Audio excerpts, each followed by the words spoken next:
conflito de gerações. Hoje, no mundo globalizado, pós-moderno, essa marca distintiva entre as gerações, de certa forma, perdeu o sentido. Hoje você vê jovens ouvindo rock and roll da década de 70, você vê pessoas de mais idade participando de embalos junto com jovens, você vê festas retrô. Então, aquele período que é muito típico da década de 70, dos movimentos hippie, do movimento de rebeldia da juventude de Paris em 68, que era efetivamente um conflito de gerações, ou seja, onde uma geração mais idosa, mais experiente, se chocava contra a rebeldia de uma juventude ansiosa por mudanças. Hoje em dia isso praticamente é um anacronismo, ou seja, é algo do passado. Na verdade, hoje em dia, dentro do mundo globalizado, as diferenças se pulverizaram, as identidades foram fragmentadas. E você tem jovens participando de movimentos de samba, samba de raiz. Então você vê um conceito de jovem hoje em dia muito mais diluído e não tão marcado como era no passado. O prolongamento da expectativa de vida faz com que exista também um novo homem maduro que não se restringe à aposentadoria. Ele quer participar de academias, ele quer fazer atividades, ele vai a festas. Então esse conceito de conflito de geração, ele é um conflito tão datado, por exemplo, ele é da época onde existia escândalo por pais separados. Quem tem aqui seus 21, 22 anos, não deve saber que um dia já foi escandaloso você ser filho de um casal separado. Uma mulher desquitada, quando chegava no interior, era um escândalo. A desquitada chegou. Hoje em dia, quem mais se horroriza com um filho de casal separado? No passado, isso era tão cruel que você tinha até um termo para isso. Era o filho bastardo. Então, você carregar essa, entre aspas, mancha de bastardo, criava muitos até problemas psicológicos para a criança, Você tem, por exemplo, a música de John Lennon falando Mother, em que o conflito, um casal separado, conflito de geração, isso tudo aparece nessa geração. Nesse mundo globalizado, fragmentado, diluído em várias tribos, em várias correntes, essa ordem está subvertida. A gente pode avaliar o conflito de gerações de várias formas. As gerações elas são hoje preenchidas por pessoas muito jovens que acabam de sair da faculdade e que têm o sonho ainda de estar dentro do jornalismo impresso, dentro das redações de TV, de internet ou até de rádio. E eles entram da parte laborativa de produção de conteúdo, trabalham muito, exigem novas competências que eles já trazem, na verdade, da sua formação e da sua própria capacidade empírica de lidar com as ferramentas sociais, etc.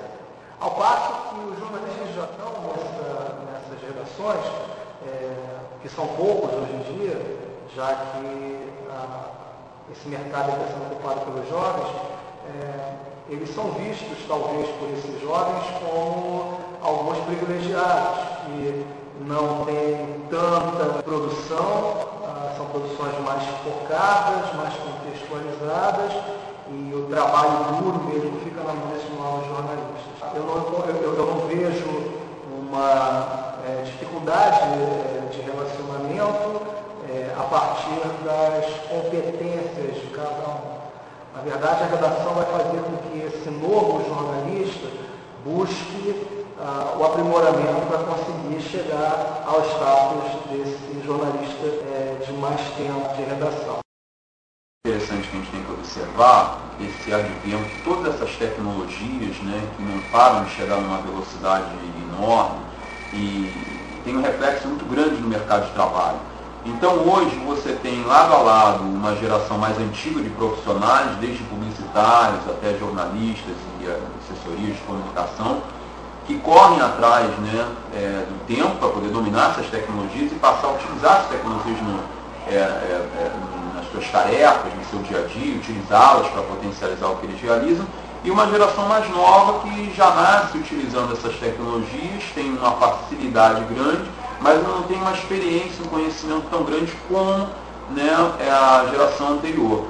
Um ponto de vista particular que eu tenho, eu vejo isso como um ponto de união maior entre gerações e não efetivamente, necessariamente, como um conflito. Eu acho que conflitos no mundo do trabalho podem surgir a partir de outras coisas, mas não necessariamente com isso. Acho que é uma complementação, não é? Uma pessoa mais jovem numa agência de publicidade domina mais um Twitter e ele pode estar passando alguns macetes com um profissional mais antigo que, no entretanto, domina mais esse contato, essa estratégia de realizar uma comunicação efetiva com o seu cliente. Isso também é válido para o campo de jornalismo, né? Então o que eu vejo mais é uma ferramentas novas que surgiram bastante potentes, e não é a primeira vez na história que a gente vê isso acontecer. O próprio boom da informática no início dos anos 90 trouxe uma série de programas que até os anos 70 e 80 eram completamente desconhecidos e também revolucionaram as redações de jornais, agências de propaganda e todos esses ambientes aí no universo de trabalho da comunicação.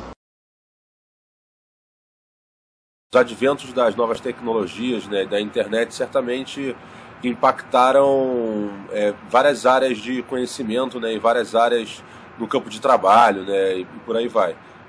Algumas áreas naturalmente sofreram, né, ou foram mais impactadas por isso, né, desde medicina, né, os avanços que tem a tecnologia, e, é claro, comunicação, que no Brasil certamente foi uma das primeiras a entrar na internet. Os jornalistas entraram logo na internet aqui no Brasil.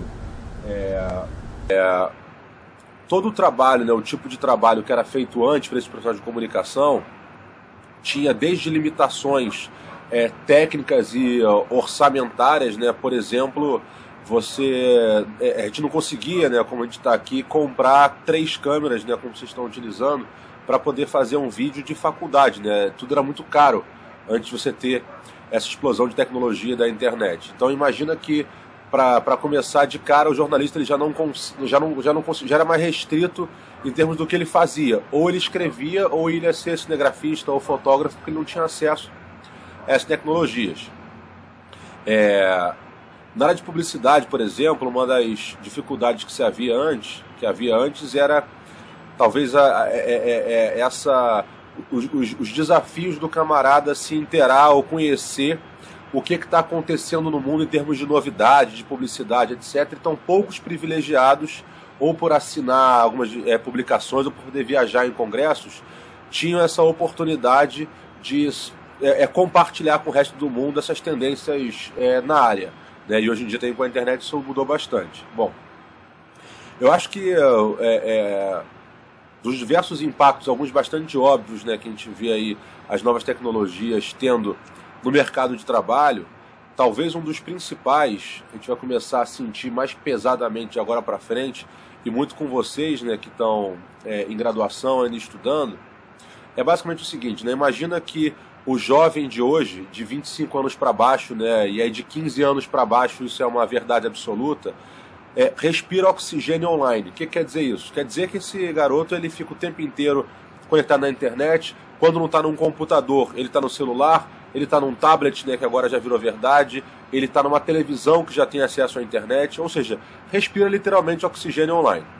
E aí esse garoto ele vai entrar no mercado de trabalho como estagiário ou como trainee, e as empresas hoje, grande parte, tá, eu diria com tranquilidade, a maioria, inclusive de empresas maiores, né, grandes, multinacionais, com mais dinheiro, tem restrições muito sérias por não compreender muitas vezes, né, ou então por se esconder atrás do tema de segurança, né, problema de segurança da informação. Os caras não liberam, por exemplo, acesso a redes sociais ou alguns sites dentro do trabalho. A minha geração, eu tenho 32 anos, a gente até compreende um pouco mais isso, né, porque né, o início da minha carreira, a internet ou não existia formalmente ainda no mundo profissional, ou então estava tão começando que pouca gente se interessava por isso, ou isso tinha pouco impacto na nossa vida de trabalho, na nossa coleta de informações e produção de trabalho. As gerações mais novas não conseguem entender como é que isso funciona, né? Então, imagina eu explicar para alguém que já nasceu conectado, já nasceu na internet, passa 10, 12 horas por dia, ou sei lá, 100% do tempo que está acordado, em alguma coisa, fazendo alguma coisa na internet, seja por qualquer device, né, aparelho, computador ou mobile, né, seja lá o que for, que num local que ele vai começar a passar 10, 12 horas do dia dele, que é o local de trabalho, naquele momento ele está proibido de acessar a internet. Né? Ele fala, não, aqui dentro você não pode porque aqui a gente tem regras e tal. Isso não é compreensível, isso não faz sentido e não é compreensível. Então acho que a gente vai ter certamente, como vocês colocaram, esse conflito, até costumo brincar em palestra, que vai haver uma verdadeira revolução aí, né, de uma pressão dessa molecada mais nova de falar assim, companheiro, eu vou trabalhar dessa maneira, né, e se não for assim eu vou sair fora. Então tem uma outra empresa que está com uma outra abordagem e os jovens vão começar a escolher melhor também os lugares onde eles querem trabalhar. Por causa da tecnologia, as mudanças hoje elas são tão mais rápidas do que antes. E aí um exemplo é que essa molecada de colégio, né, eles dizem que a gente está, no período que o garoto fica no colégio, ele está sendo preparado para profissões que ainda nem foram inventadas. Né? E aí você imagina, né, um professor dando aula. Quando vocês chegaram aqui em casa, vocês viram ali vendo o History Channel. Então, um professor que tem alunos que tem acesso a History Channel, Discovery, Wikipedia, tudo quanto é forma lúdica, interativa, multimídia que você puder imaginar, para poder acessar o conhecimento, e o cara vai ficar me ensinando como é que os dinossauros chegaram no mundo com quadro negro, né? Isso vai ser bem problemático. Você tem aí algumas universidades estrangeiras, e aí recentemente teve um documentário na Globo News falando daquela universidade de Yale, né, que foi onde estudou Bush, né, e outros magnatas aí, donos do mundo, etc. E aí perguntaram para ele como é que ele estava se preparando, né, para as novas tecnologias e para a internet. E a resposta do cara, que era um bem coroa, assim, né, imagina, reitor de uma universidade dessa, o cara tá com muita vida nas costas já.